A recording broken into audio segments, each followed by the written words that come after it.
How you doing, folks? I'm officially stumped, and I'm actually recording this on my phone because I'm looking for help, basically, to try and figure out why my camper van is overheating.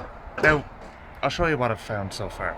Okay, so what we have here is we've got a hot engine, okay? Now, it's getting a little bit into the uncomfortable range rather than overheating. It's kind of getting up to about 3/4, but still, I think that if I were to put it on a long slog up a hill or something like that, it would overheat. So that pipe there is hot, okay, coming from the head down to here and off to the front of the van.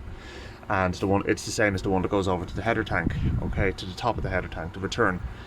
And this is the pipe coming back from the radiator over to the thermostat housing. That one's cold, okay? Now, there's water in that, well, coolant in that. But to me, actually, it doesn't feel like there's any... I think I might have just found my problem, folks. It feels like there's actually there's no coolant in there. But it's hot all the same. Now, the other thing that's interesting is, at the front of the van, the radiator is hot to about there, okay? And then the rest of it is stone cold. Now, if I go and crack the bleed screw, coolant comes out. Not air, but coolant. Now, I can leave that coolant coming out for a while, and what will happen is the heat will rise up the radiator and then the whole thing will get hot. So, what that feels like to me is that the water's not circulating properly, or the coolant's not circulating properly, as if I have an airlock, or that the thermostat's just not opening or something like that fully. So I don't think it's the head gasket failed or having not sealed in the first instance. The reason I don't think that is because the system isn't getting pressurized by the coolant system. What's happening is, if there was combustion gases getting into the radiator there, the pipes would be rock hard, the engine would be boiling over, excess coolant would be going into the filler bottle behind the radiator, behind the reg plate, and the whole thing would be a big mess. But none of that's happening. So I'm like, all that's happening is that I could bleed that out, it'll get hot, I'll drive it again tomorrow, it won't get hot again.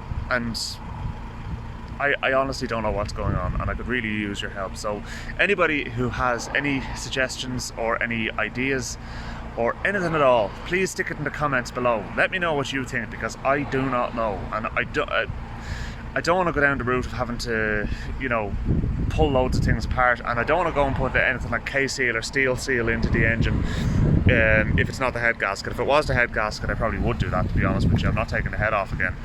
But if it isn't the head gasket, I don't want to do that, because that stuff can clog things up.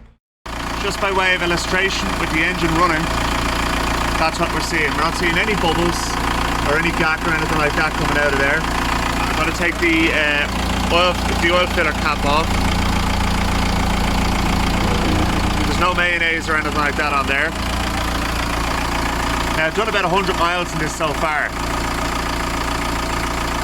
and yeah, like, if I was getting bubbles up through there, then I'd suspect the head gasket, but I'm not getting bubbles. And you can see there now where the gauge is sitting just on idle. When I bring that out on the main road, it'll sit like that. If I'm kind of driving 40 miles an hour or whatever, and I'm taking it easy, I'm not accelerating hard, it'll sit like that fine. But if I start opening the tap, that starts to climb, and it will start getting up to an uncomfortable level, so the cooling capacity is not there, is really what I'm saying. So yeah, I mean, what is it like, I mean, the engine, aside from that, by the way, just to fill you in, it's actually ticking over lovely, it's running fine.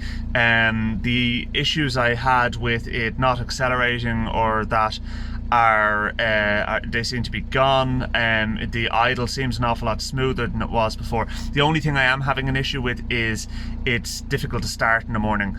Now, I'm starting to suspect that the overhauled injectors I put in are causing the problem, so I'm going to see if I can procure a second-hand set of injectors that I can just try on it and see if it sorts out that issue, because I'm starting to wonder that maybe the guys who did the injectors not know what they were doing or something like that, because I can't figure out what else it would be.